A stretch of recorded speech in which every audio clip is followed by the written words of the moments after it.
এরপর শ্রী জয়ন্ত কুমার মহাশয়কে আজকের দিনের আরেকজন সহসভাপতি শ্রী সোমনাথ ঘোষ মহাশয়কে, সংস্থার সভাপতি শ্রী প্রভাষ চন্দ্র কুমার মহাশয়কে মঞ্চে আসার জন্য অনুরোধ করছি। সম্পাদক মহাশয় শ্রী রমাশঙ্কর কুমার এসে গেছেন মঞ্চে।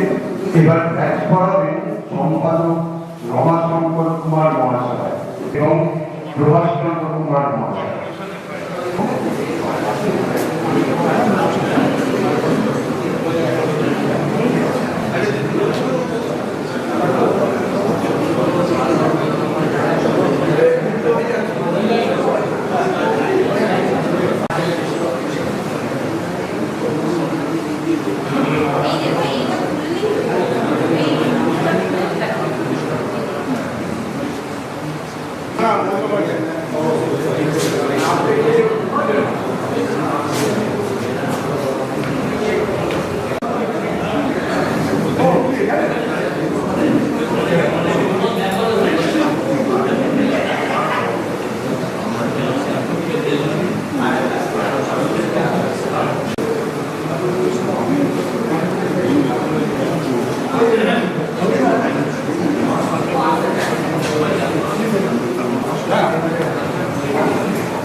কিছু বক্তব্য রাখবেন আপনাদের সামনে।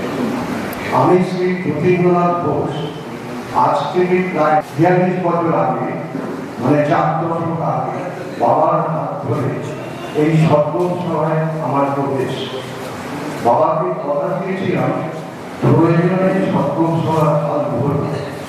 আমি আমার কথা জানি নিঃস্ব বিধবাদের অর্থ সাহায্য দিয়ে নির্মম কষ্ট থেকে নিষ্কৃতি দিয়েছেন এই সংস্থা। সদ্গোসভার একটা গৌরবময় দিন ছিল। আর 2026 আমরা দীপ্ত, সিক্ত ও নিষ্ঠ। আমি জীবনের শেষ উপাদানের জন্য ব্যাক করছি। আর আমার কিছু পরিকল্পনা নিয়েছি আপনাদের সাথে। একটা তথ্যচিত্র করব। যদি বলেন কেন, উত্তরটা হলো আমি মনে করি সদ্যোগ জাতিকে সম্মান দিতে পারলে পূর্ণ কর্ম হয়। ইতিহাস জানার দরকার পরবর্তী প্রজন্মের। আমরা ইচ্ছায় বসে বংশধর, ইতিহাস না জানলে ভূগোল জানবো কি করে? অতীত নয়, ইতিহাস বুঝবে কি তথ্যচিত্র জানাবে বাংলার সদ্যোগের ইতিহাস। তাই তো ঘুরছি বাংলার প্রান্তে প্রান্তে। বয়স আমার হতে পারে ৮০, আমার চেষ্টা দিকে হয়তো অনেকে পাচ্ছে হাসি। যতীন্দ্রনাথ ঘোষ সদ্যোগের জন্য ধরতে পারে কষি। যেদিন থাকবো না সদ্যোগ সভা বলবে এই লোকটার কথা আজও হয়নি আসে। এই গৃহটি ঐতিহাসিক, আজ ভেঙে পড়ছে। রক্ষা করতে এগিয়ে আসুন, আপনাদের পূর্বপুরুষদের পদধূলি আছে এখানে। সেটাই হবে আপনাদের পিতৃপুরুষদের জন্য হবে আপনাদের পিতৃতর্পণ। যেখানে আছে আপনাদের পূর্বপুরুষদের পদধূলি। প্লিজ আর বলবেন না মুখ ঘুরিয়ে চলি। আপনাদের নিয়ে যেতে চাই সদ্যোগের ইতিহাস দেখাতে। আছে ইচ্ছারি ঘোষ, নারাজল, হদরনারায়ণপুর, সুরুল আজও আপনাকে ডাকছে। চলুন আমরা সকলে মিলে ঘুরতে যাই।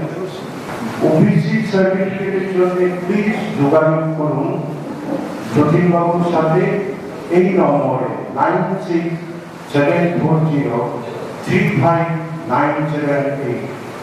আমাকে কেউ বিদ্রুপ করতে পারে, আমি ধমকে আছি। রামমোহন, বিদ্যাসাগর এরাও বিদ্রুপের শিকার। সেখানে আমি তো নকল না। আর এখানে কারণ আমরা চাই আলো সর্বত্রের নয়। হাত বাড়িয়ে দিন, একবার তাকিয়ে দেখুন আমার বয়স হয়নি 80, আমি আপনাদের চোখে বয়স 40। কি ভরসা দেবেন কিনা? হ্যাঁ কি না? আবার বলুন হ্যাঁ কি না? অতীত নয়, ইতিহাস বলুন।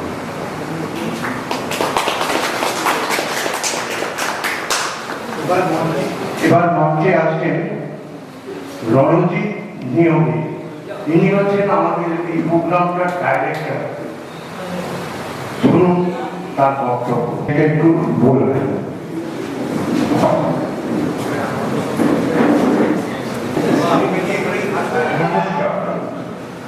এখানে আসা আমার বেশি দিন নয়।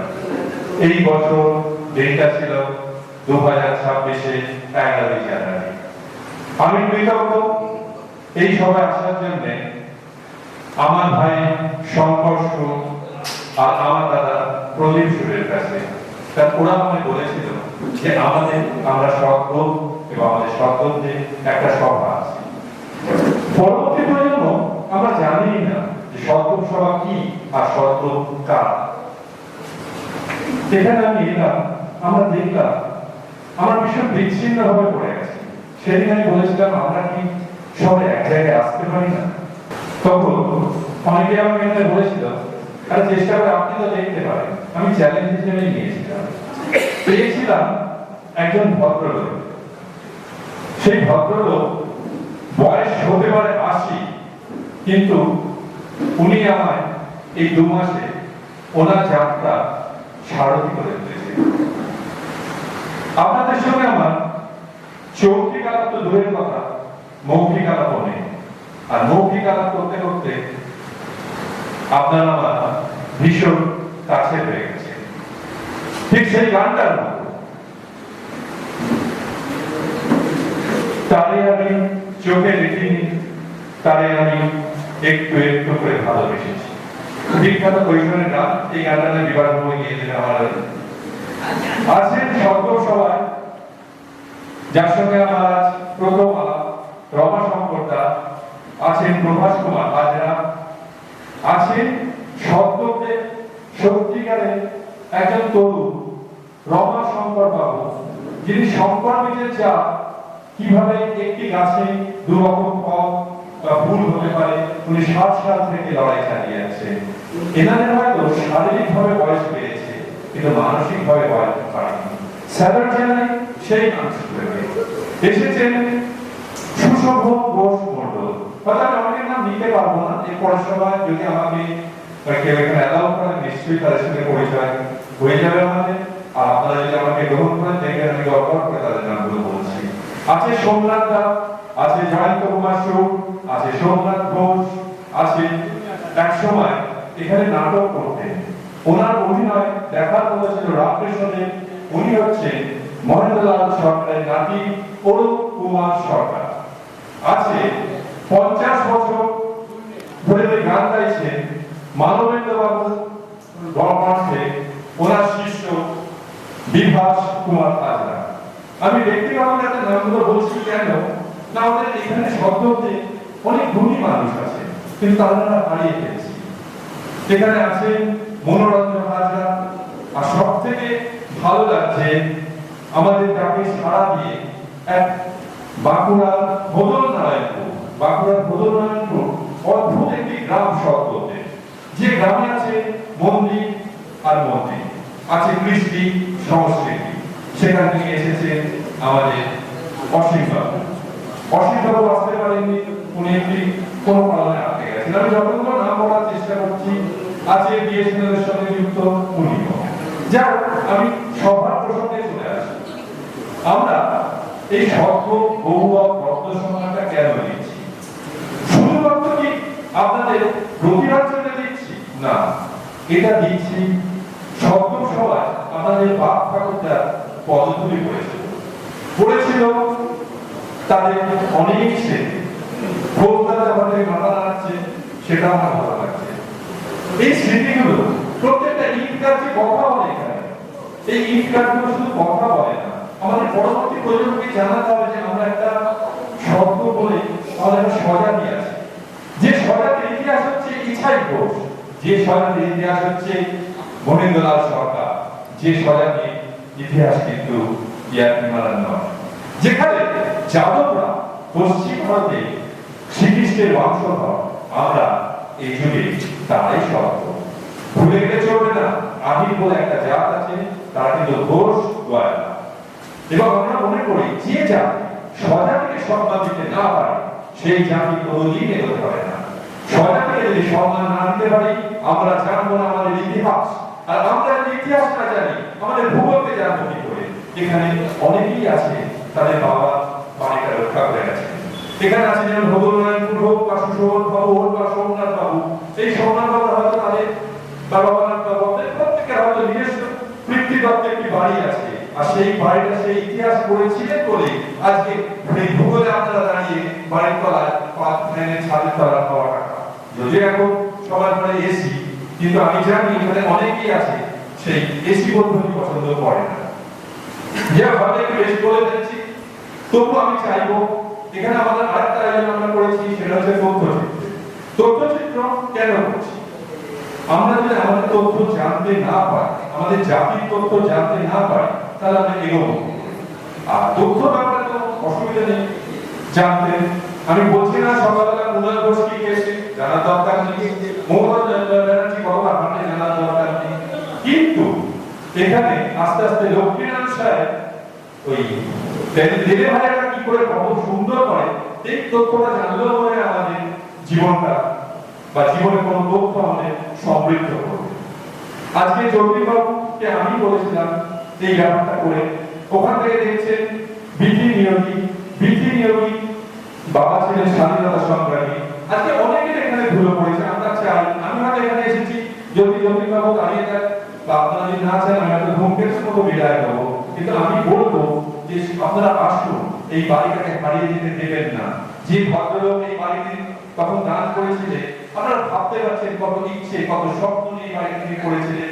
আজকে জ্যোতিবাবু সেই প্রদীপটা জ্বালানোর চেষ্টা করছে, এবং জ্যোতিবাবুর খুব ইচ্ছে কিছু প্রদীপ জ্বালাবেন বা মোমবাতি জ্বালাবেন যাতে আগুনটা সবাই ঢুকে থাকে। আর বন্ধুরা যদি এগোতে পারে 2 কোটি আমরা কাছাকাছি শব্দ কেন এগোতে পারবো না? আমাদের কাছে প্রধানমন্ত্রী থেকে মুখ্যমন্ত্রী আপনি এমনি দৌড়ে ভোটে রাখেন।